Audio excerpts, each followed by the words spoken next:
Hello, everyone, and welcome to public lecture about University Museum by Miss Sarah Rogers.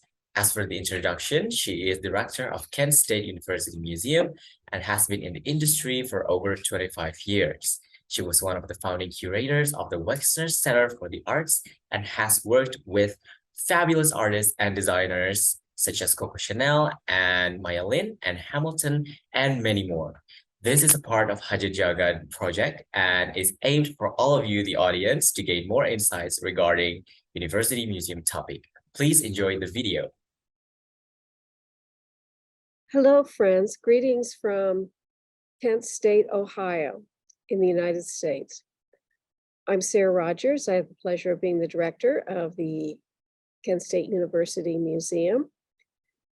I was honored to be asked to share with you a bit about the history of this university museum, and also share kind of our purpose and mission and projects that we've been working on, and also in the larger context of university museums. Kent State is actually located just south of Cleveland, Ohio, which is a major metropolitan area, and it is from this area that one of our founders was initially from. We're founded by two men who were New York fashion entrepreneurs in the 50s, 60s, 70s, and into the 80s. Shannon Rogers, who was a designer, and Jerry Silverman, who was the business partner. And they were partners in life and also in business. Shannon, who started a collection of historic garments. Remember, he was the designer. He was originally from a small town in Ohio, and what he wanted was for that small town to start a museum to house his sizable collection. They said, no, we're too small, and sent him up the road to Kent, Ohio. Now, this was the very late 1970s, the early 80s. So this is very unusual because Kent did have a fashion program, but it was more, like in a lot of universities back then, started out in home economics, but really didn't have a school of design and merchandising, nor did we have a museum of any kind. And so through the efforts of leadership from Cleveland, Ohio, as well as Kent State University, they worked with these two very generous donors to fund not only the museum, but the school, the fashion school of design and merchandising. It is so rare, I can't tell you. I have trouble thinking of another example where both an academic unit and a museum with shared purposes were funded at the same time. Usually one comes before the other.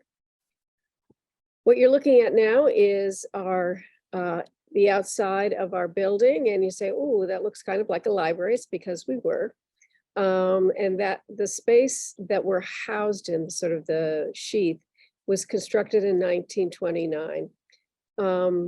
It was the library and was for many, many years.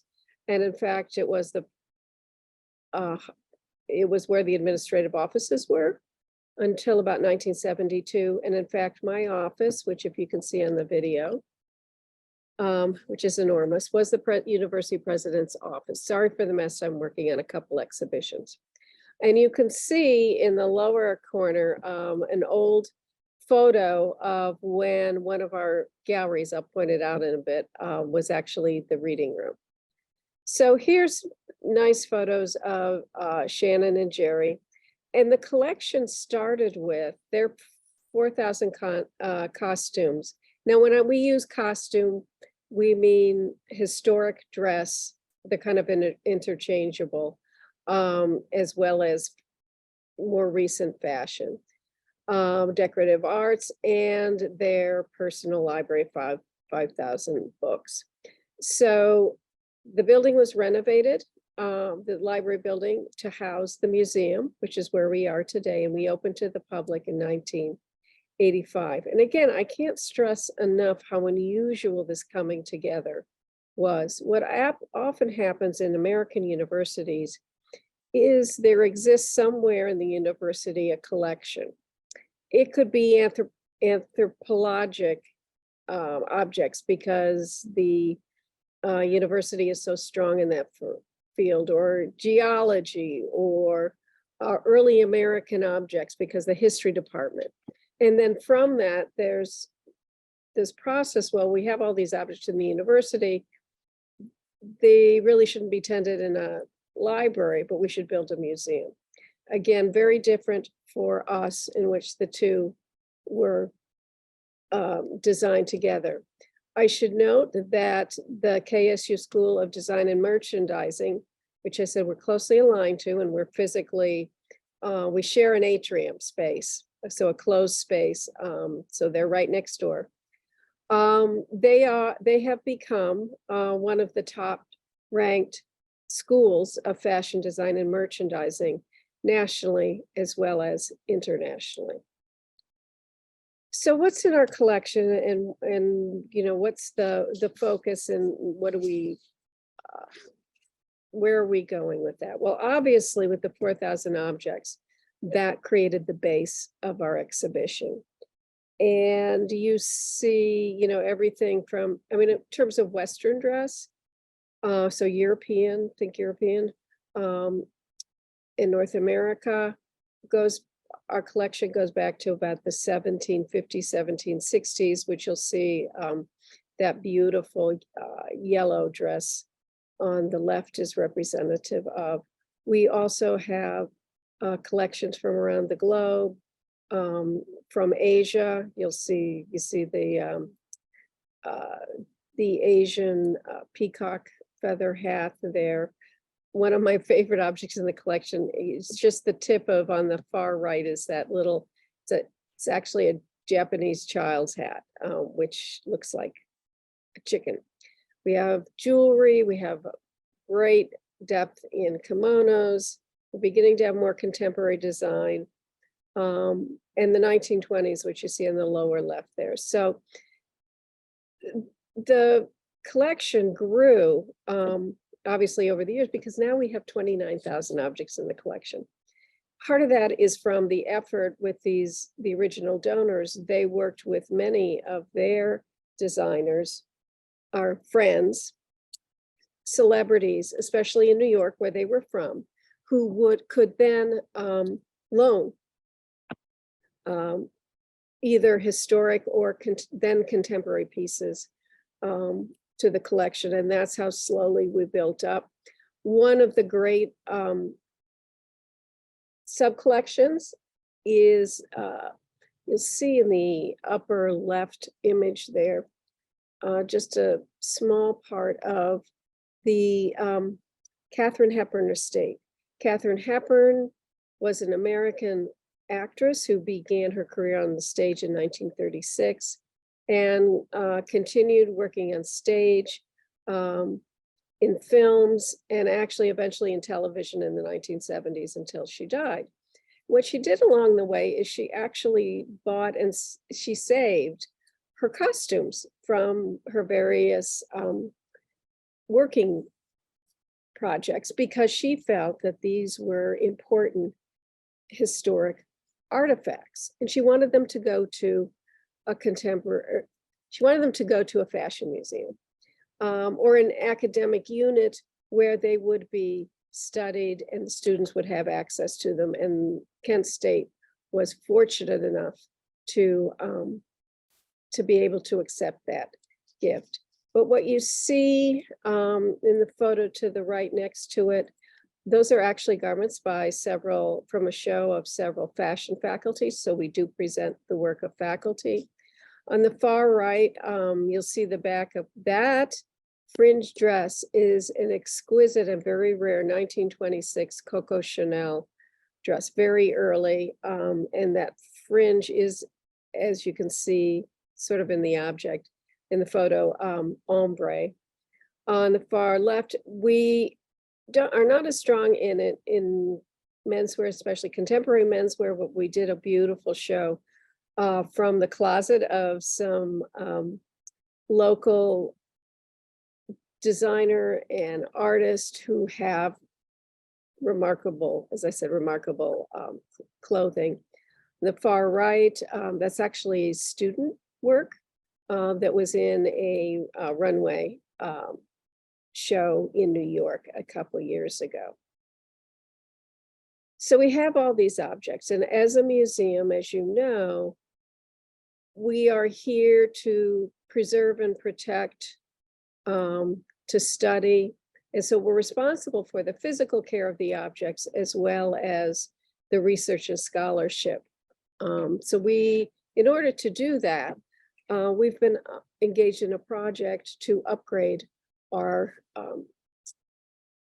storage areas. We have 4 storage areas in this building, and then we have an offsite storage. And so when the building was built in 1985, we had built we built in what was top of the line storage facilities based on what was at the Metropolitan Museum of Art, which you might know has an outstanding fashion and historic dress collection. Well, after 35 years, that's no longer state of the art. So we've been in the process of upgrading what's called compact storage. So on the left, you sort of see the old storage. It's not a great photo of it, but on the right, you can see we've got these cabinets. They close, so they're sealed up, and obviously the lights off most of the time in the storage areas. But they're also on rails so that you don't have to have a fixed aisle. You can move the carriages, which allows you to have more actual storage space within your room.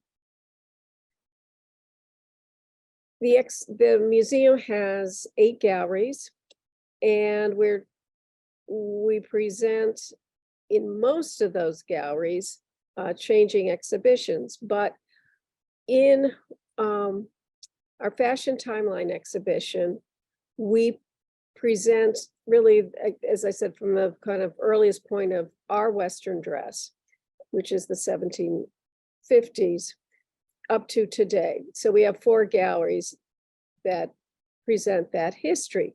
But we present it in context because, I don't know if you remember the initial slide, with the Alexander McQueen quote, which emphasizes that fashion really shows who and what we are at a moment in time. We're a reflection of what we wear is a reflection of social, political, technological histories, taste, and design. And so part of the fashion timeline exhibition, and you can see a way in which we look at it is through the shifting silhouettes of women's dress, but also what was causing that to happen along the way.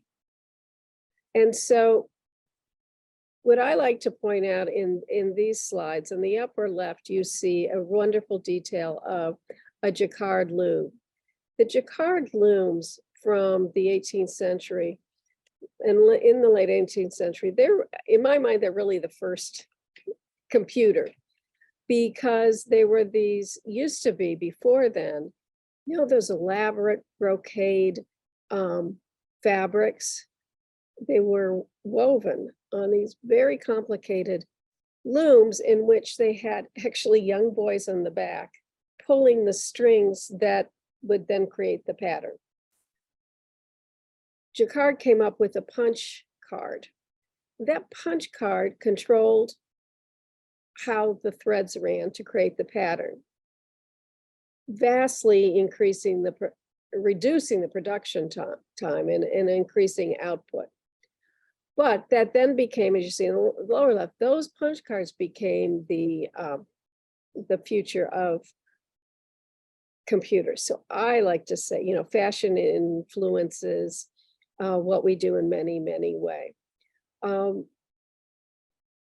we have a terrific collection from the 1920s 1920s in America, particularly interesting because it came in the period after World War I and a lot of restrictions. It was also the early 1900s was a really push by women to vote in this country.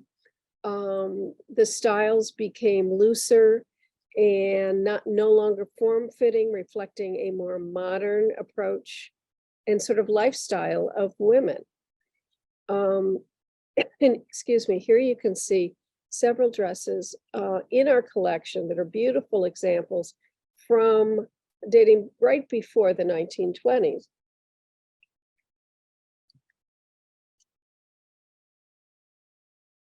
And then here you see, these are from an exhibition we did a number of years ago of absolutely exquisite examples of the 1920s. And the thing I like to remind people is that, you know, everybody focuses on that mid-20s Art Deco flapper girl, but you've got these years around that when actually hemlines would rise and fall across the decade. And this is just a beautiful, beautiful detail. I wanted you to get a sense of the quality of the items in the collection. This is a bridal gown from about 1925. We have in our collection, I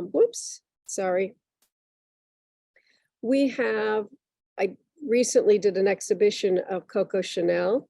You see many photos of Chanel, and then in the center is not Chanel, Gabrielle Chanel, but when Karl Lagerfeld took over the company in the 80s. And if any of you are old enough to remember the 80s, they were a particularly flamboyant time. Skirts got very short, hair got very big. And Lagerfeld really brought Chanel back into touch with a younger client with his work. But we're very proud to have the Chanel we have in our collection.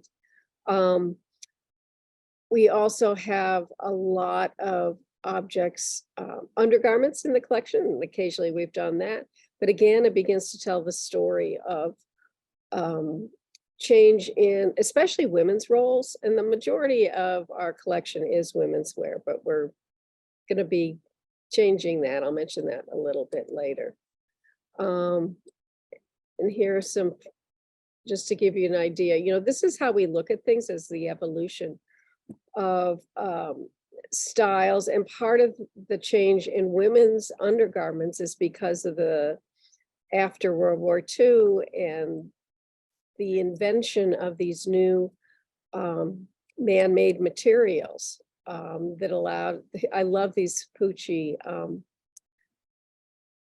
undergarments here that you see in the center.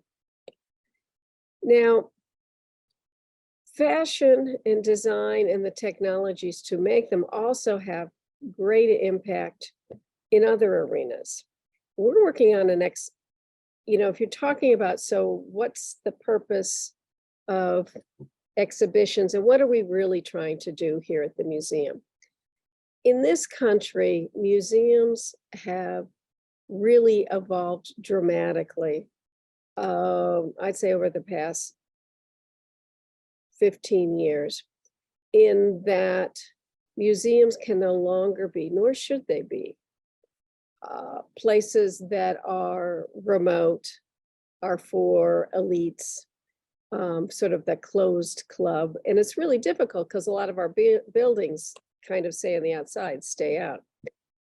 But the role has been to expand our educational access, communities, be very aware of the communities we live in.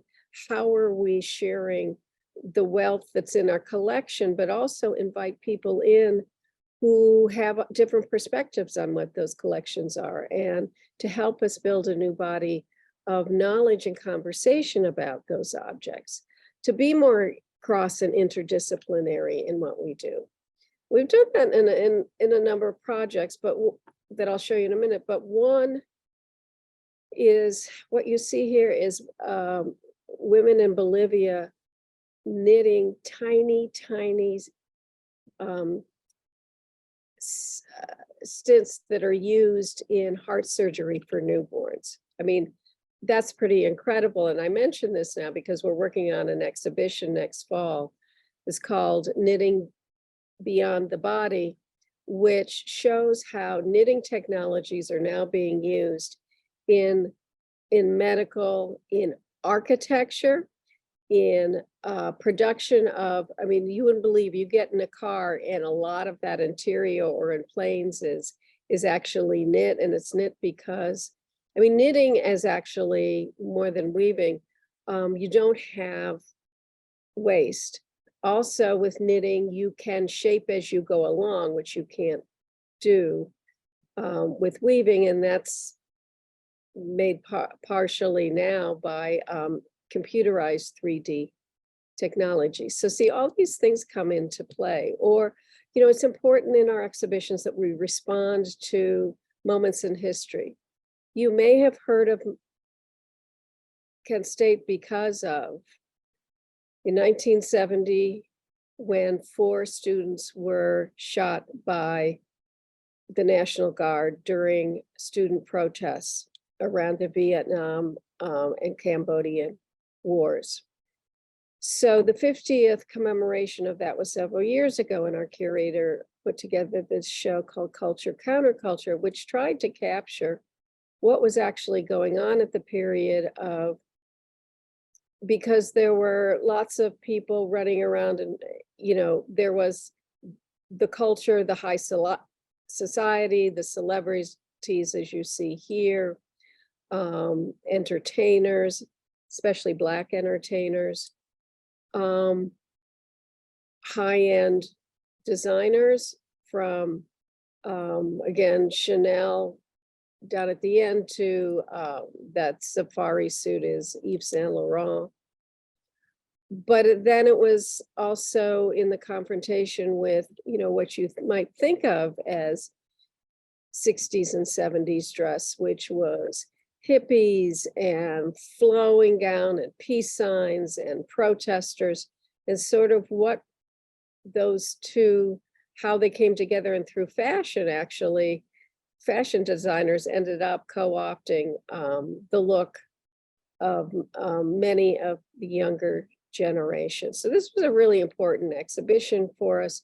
We also wanted to do a project with the faculty at the School of Design and Merchandising, and Wearing Justice was both faculty and students who used their designs to talk about an aspect that they felt was important in social justice.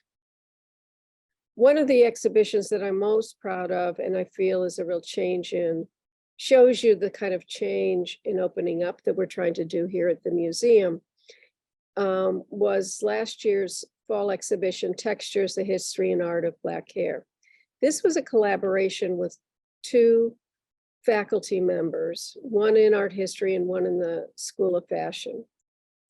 I've been at the museum 4 years, and probably 2 weeks after I arrived, they came to see me with this exhibition idea. They wanted to bring together artists and objects and archival material to talk about the complexity of Black hair in this country, which has been really fraught. You know, since we white people brought Africans to this country as slaves. And yes, it's a lot about hair, but through the eyes of artists. And it was also occurring at a time of tremendous, which continues, tremendous social unrest and racism in this country. And it was remarkable because, you know, the conversations that were had in the gallery were so meaningful, but also African American students of culture could see themselves in a museum and could relate.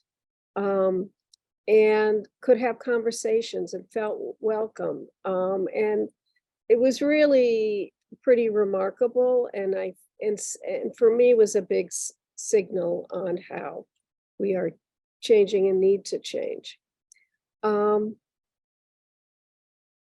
So if a museum is to flourish, it's important that the museum listens to its constituents. Partners, we partner aggressively with not just the fashion school, but the Student Multicultural Center, the Women's Center, the LGBTQ+ Center, faculty from any number of disciplines. We also invite, we work with students. We have student workers and fellows who are able to spend time close up with the garments, learning not just about the garments themselves, but their place in history and what they signal about what was going on at that time. I should mention as I close that my background is actually, it's in art history. And I was a contemporary arts curator for many years. But then I worked at a science center and I worked at Performing Arts Center, and then I worked at a general museum before coming here. And I started to do projects with fashion, but what I found was that the issues being explored by contemporary artists through their art making, and those raised by really looking at clothing in its broad context was very, very similar. And the beauty about clothing is that we've got an immediate way to engage with our visitors, which you often don't have with contemporary art. Many people feel much more afraid of contemporary art. We've also started to work more with some unusual partners to develop new technology interfaces. I would invite you to look up the WICK Poetry Center here at Kent State, and they have a whole suite of digital tools called Traveling Stanzas. And we worked with them on textures to create what we called the digital Green Book. The Green Book in America was a guide that was created by a African-American US postal worker in 1936 in New York. And during that period of time, if you were Black, traveling around America was not always a safe and welcoming endeavor. And so what evolved continued till 1966, was by city, they would list the hotels, the restaurants, the barbershops, the places to shop that were friendly to Black visitors. So we updated that and did a digital Green Book based on and with hairstylists and barbers from around Northeastern Ohio. So I hope you've enjoyed this look at just some of the things that the museum is about. I will say university museums are unusual animals.